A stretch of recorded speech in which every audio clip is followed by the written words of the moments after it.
தீமையிலிருந்து விடுதலை. கர்த்தர் எல்லா தீமையிலிருந்தும் என்னை ரட்சித்து தம்முடைய பரம ராஜ்யத்தை அடையும்படி காப்பாற்றுவார். 2 தீமோத்தேயு 4:18. அற்புதமான வாக்குத்தத்தம். உலகத்தில் நடக்கிற தீமையான காரியங்களை குறித்து உங்கள் மனம் பாரப்பட்டிருக்கிறதா? ஆண்டவர் நம்மோடு சொல்லுவது, எல்லா தீமையிலிருந்தும் நம்மை ரட்சிப்பாராம். அதோடு அவர் நிறுத்துவதில்லை, தம்முடைய பரம ராஜ்யத்தை அடையும்படி நம்மை காப்பாற்றுகிறாராம்.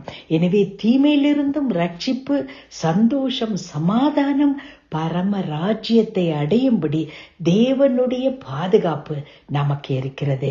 அன்பின் பரம தகப்பனே, அப்பா பிதாவே, இந்த உலகத்தின் தீமைகள் எங்களை சூழ்ந்து கொண்டிருக்கும் போது அவற்றிலிருந்து எங்களை காப்பாற்றுவதோடு மட்டுமில்லாமல் சந்தோஷத்தோடு சமாதானத்தோடு நிரப்பி பரம ராஜ்யத்தை நாங்கள் அடைய எங்களை நீர் பாதுகாக்கிறபடியினால் நன்றி அப்பா, நன்றி.